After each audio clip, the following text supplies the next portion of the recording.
I'm just going to make a few brief comments and then ask a couple questions. Unfortunately, I have to go, not immediately, but before we finish, and I want to apologize ahead of time. But thank you for being here. I'm afraid, as I said, I won't be able to stay, but I wanted to come by to thank the utility sector CEOs for being here, and hear from you at the top. You have some of the most important jobs in America right now, keeping electricity systems running and running reliably. I've spent too much time this last year flying in helicopters over areas of scorched earth that because utilities were down, because of what's going on. It really is amazing. More territory is burned to the ground on the West Coast than the entire state of New Jersey in terms of square miles. It's just stunning, absolutely stunning. And I want to thank you for what you're doing to help get the word out about clean energy and the component, one of the most significant component of my Build Back Better plan. And thank you for coming to speak on its behalf. It's about building the clean energy future, and we're seeing incredible enthusiasm and support for the effort, not just from you all, but around the country. There's a real, people are, I guess when things got really bad and made people realize, my Lord, this is real. This is real, this climate change. And it's about building that future, that clean energy future. And how many major announcements have we seen recently? Ford and GM, for example, building out their electric vehicle production, a total I think, investment of, I think it's almost $18 billion, 11 and 7. And Union Pacific Railroad, I was recently out in Pennsylvania, in Pittsburgh, but to see other parts of what was going on. But the Union Pacific Railroad is buying electric locomotives that are being built in Erie, Pennsylvania. And just yesterday, Tritium announced a new facility in Tennessee that is going to build the electric chargers. They brought in some of them to show us what they're like. And this legislation has already been passed. There's 500,000 electric chargers on our highways. And it's going to change the dynamic of not only how we travel, but the economy along the way as well. Because, at any rate, companies are investing in clean energy futures. The world is betting on American workers to build it and the American people to buy it. And then we're investing in clean energy. It's a stronger, more resilient grid, 100% clean electricity by 2035. And that's a major piece of the puzzle and one of the commitments that I made we would try to do. Like the rest of my Build Back Better plan, the clean energy companies of this plan are about lowering prices. That's what this is all about. It's about reducing family energy bills while protecting the grid from extreme weather and making power more reliable. And it's also about jobs. No one knows it better than all of you around this table. The investment is going to support the creation of hundreds of thousands of good-paying jobs all across the country, and how it flows from this, what you're all about to do, or God willing. And it's going to make us more economically competitive while reducing pollution and improving public health and helping us meet the moment on climate change, the most important piece of it, in my view. These investments are about today, and they're also about the future. And we can do it without increasing the deficit or raising taxes on anyone making less than $400,000 a year. And 17 Nobel laureates spontaneously, in economics, spontaneously wrote to me telling me that they believe that this would ease long-term inflation. And so CEOs know exactly why clean energy future matters. It's an incredible opportunity for our country. And they know how urgent it is to get this done. And they've been key partners throughout this entire process. And so I'm grateful for their input, and I look forward to getting a full report from my team on the ideas discussed today. But with your permission, I'd like to stick around a little bit and maybe ask a few questions. And again, I can't tell you how, back up. 4 years ago, when I was sitting talking about this issue, the question was, you guys aren't going to do this. It's not going to happen. No, for real. That was the nature of the discussion. But you're here saying you support this, and you're going to try to move if we can get this Build Back Better piece done. And so I'd like to start off with you, Pat. If you may excuse mind me calling you Pat, I apologize. You can call me Joe.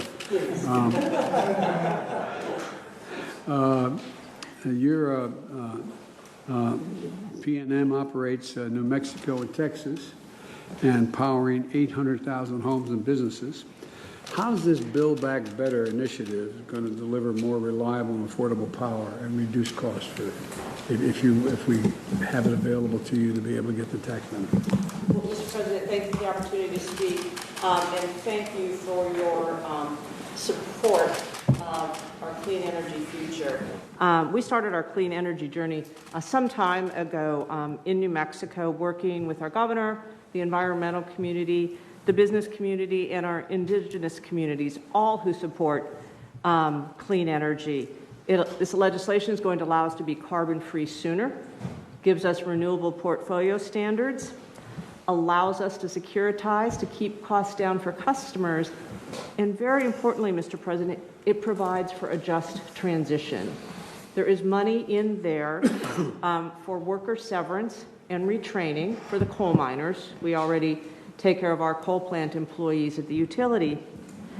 But it has money for economic development in there to revitalize the communities. So working with economic development, Indian Affairs, and Workforce Solutions, because when people move into the clean energy economy, they shouldn't have to move away from their tribal lands.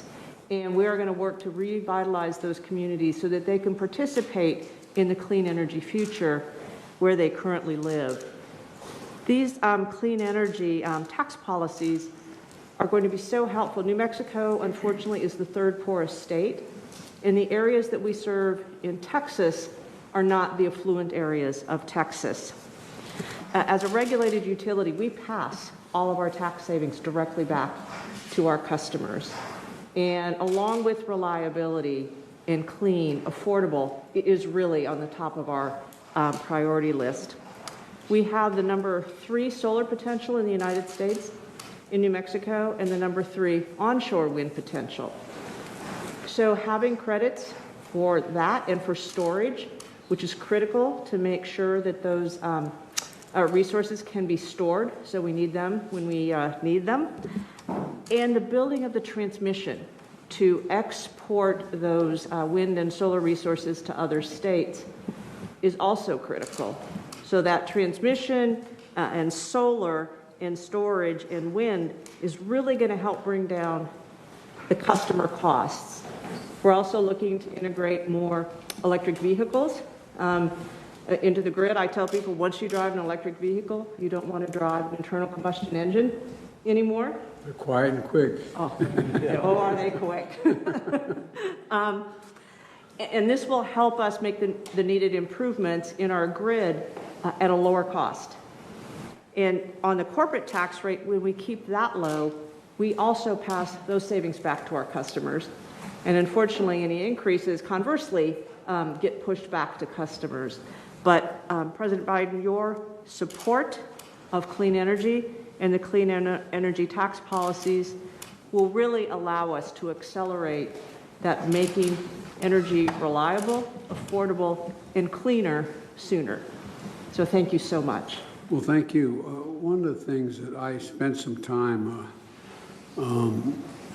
in one of the this is how many years ago now? I guess 3 years ago, in a very large solar site in Nevada. And one of the things we were talking about at the time, and I created a hell of a lot of jobs, but it'll create more jobs if you can actually transmit that solar energy on a line to a destination that is one that it can use it well. My team tells me that there is a capacity to, by further investment in machinery on the site, that is going to be able to, through high voltage HVDC tech, move that energy more quickly and lose less of it on the way. Is that right? Absolutely. And tell me how that, I mean, Will you be in a better position to be able to, for your solar sites, be able to afford that? With, in fact, you have the tax credits that are moving?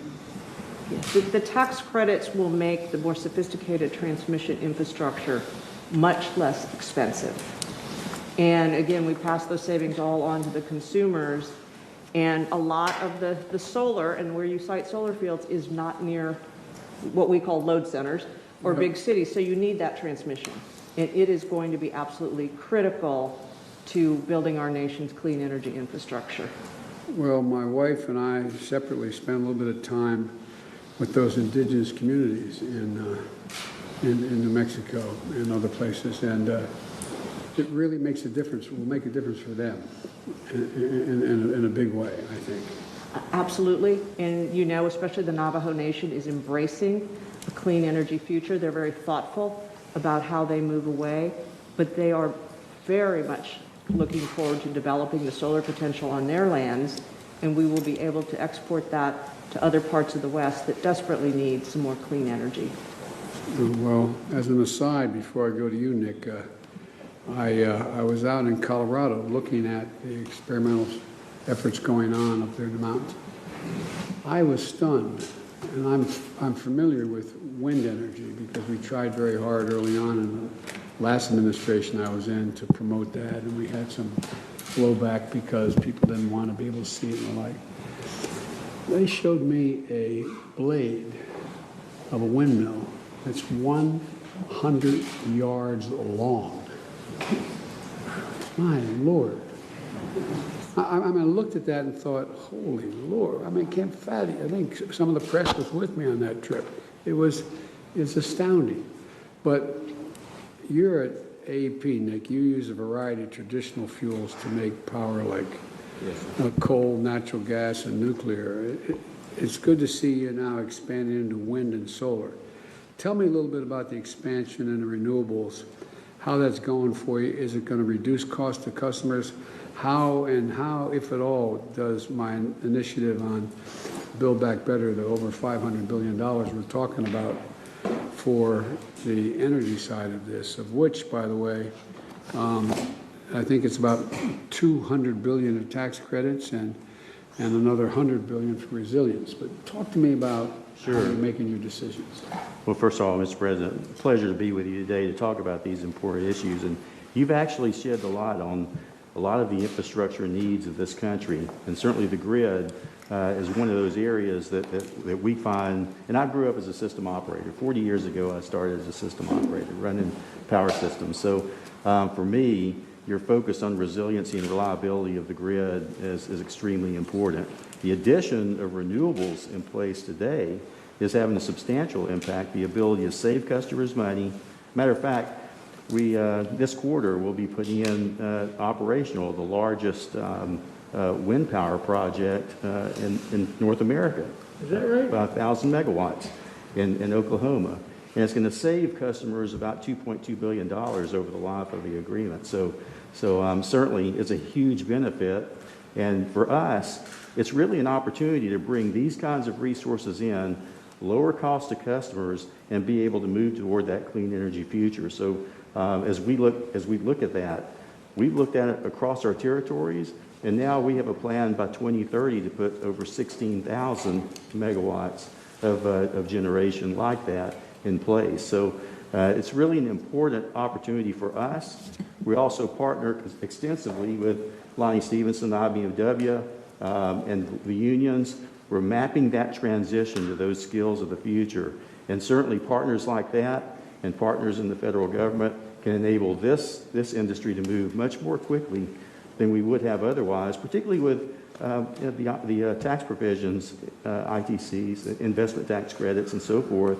Those have really produced benefits for consumers because those benefits actually flow through to our consumers and contribute to the economy. So it's a great opportunity for us to make that transition. Well, I think it's a heck of an opportunity. One of the things, maybe when the press is still here, to talk a little bit about, I was really excited back in, I guess it was probably 2000 and, don't hold me the exact year, probably 2012, 13, 14, we were talking about major wind initiative off the eastern coast, the coast of, on the East Coast. And as I said, there was, an effort to go off the coast of Delaware and off the coast of New Jersey. And I think it was able to power, don't hold me to the number, like 800,000 homes in New Jersey. But there was a real blowback when people said, I don't want to see those things. And then remember up in Nantucket area and Nantucket Sound. And tell me about when you say you're going to have this largest, essentially, wind farm in Oklahoma. What is the reception of the community with that? Oh, it's been very, very positive because not only to see the benefits of the clean energy, but also the job creations, but the benefits for customers are considerable. Where we run into some issues is when there's large-scale transmission, which you mentioned to Pat. We really do need to find ways to scope large transmission to get renewables to the big cities, and that's a process that obviously your administration has been working on as well. And for us, it's important to scope those projects because the savings associated with renewables will actually pay for the transmission. Yeah. So that's a key area for us to be able to continue to grow. Are all of you, generic question, are you getting less resistance when you start talking about wind and the windmills? I know they cause cancer. Bad joke. I shouldn't kid about that. I shouldn't have kidded. But all kidding aside, I mean, people, what kind of resistance do you have to, if you're using wind? I can speak to the ARC in Michigan. So we've done a lot of wind in Michigan. We have a pretty good wind regime there. It is what Nick said, that if you get in a community that's highly mixed, where some benefit and some don't, you'll get resistance. If you're in a community that's more rural, where it becomes part of their economy, their jobs, their income, the reception is quite high. We are actually at a transition point in Michigan where solar has now crossed over and is highly competitive with wind. So I think after a long period of investment in wind, we're now going to see our largest scale investments in solar, and the reception to solar has been very high. It's a great addition to the tax base, billions of dollars of construction that plays out, and then the permanent jobs that follow. So we expect that to be a well-received renewable resource in the state. I spent a fair amount of time prior to the campaigning and since then, with some of the really entrepreneurial geniuses out in Silicon Valley. And what they're not talking about, and you all know, and I wonder how you view it, is the ability to store the energy when the wind's not blowing and when the sun's not shining. I was shown, for example, you could have, let's say you're powered either it could be geothermal for that matter, but you have a facility, it looks like, to me, it looked like a platform about this wide and about that thick that's in your basement. And it stores energy when the wind's not blowing and when the sun's not shining.